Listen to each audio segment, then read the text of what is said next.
અરે પધારો પધારો ભાતીજી. હા નગરાજ.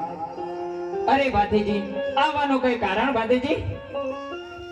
હા નગરાજ, આવવાનું કારણ મારે એટલું જ છે. અત્યારે દુધાતેલ ગુપ્પત સંઘની ગોરી કંકુબાને નાગ અડ્યો છે. જ્યારે સુસી થઈ ગયો છતાં મારાથી ઉતરો નહીં. નાગરાજ, નાગરાજ, તમે મને વચને આપ્યું હતું કે જ્યારે માં જ્યારે ડગ તમે ઉતારશો. નાગરાજ, તો તમારું વચન આજ શું જૂઠું પડ્યું?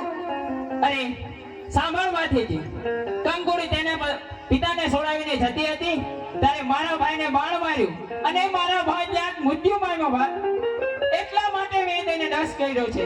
અરે ભાઈ, જો તારે કંકુડીને સજીવન કરવી હોય તો વચને બંધાવવું પડશે ભાતીજી. હા નગરાજ, આજ જો મારા પ્રાણ કદાચ જતા હોય ને તો ભલે જાય, પણ જાઓ, વીર ભાતીજી તમને વચન આપે છે. અરે ભાતીજી, જોજે પછી ફરી ન જતો હો ભાતીજી. નાગરાજ, આજે રઘુકુળ રીતિ સદા ચલી આય, પ્રાણ જાય પણ આજે વીર ભાતીજી નું વચન ન જાય હો. તો સાંભળ ભાતીજી, કંકુબા સાથે તારે લગ્ન કરવા પડશે હો ભાતીજી. હા નાગરાજ. અરે હા, કંકુબા સાથે તારે લગ્ન કરવા પડશે અને લગ્નની વિધિ ચાલુ હશે તો તારા ઉપર ઘોર સંકટ આવશે. બોલ ભાતીજી, વચન પાળીશ ને?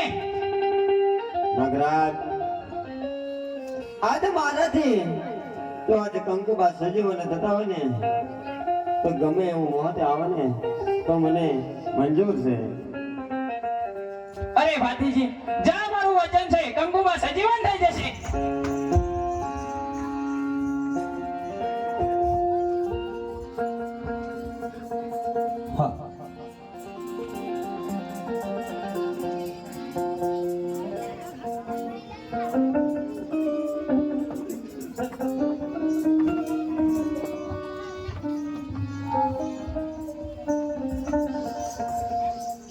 અરે આવો ભાતીજી, મારી દીકરીને સજીવન કરો કહો તો મારા પ્રાણ દેવા તૈયાર છું.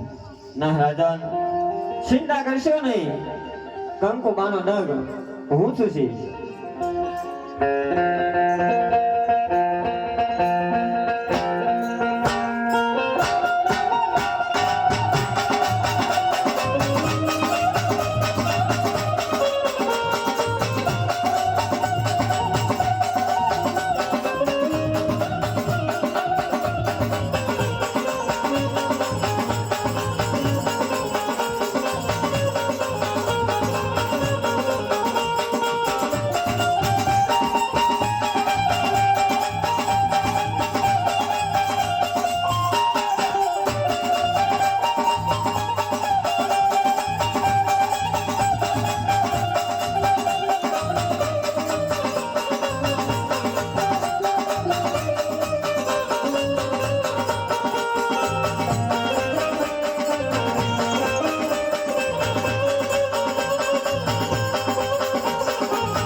ફુલવારીજી મહારાજની જય.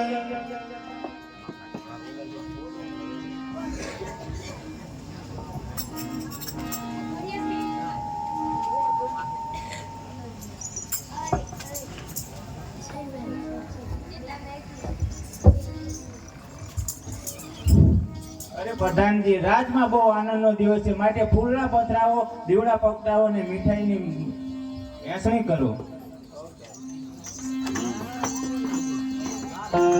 ये फुलना मेरा ने मन મંડપ રૂપિયો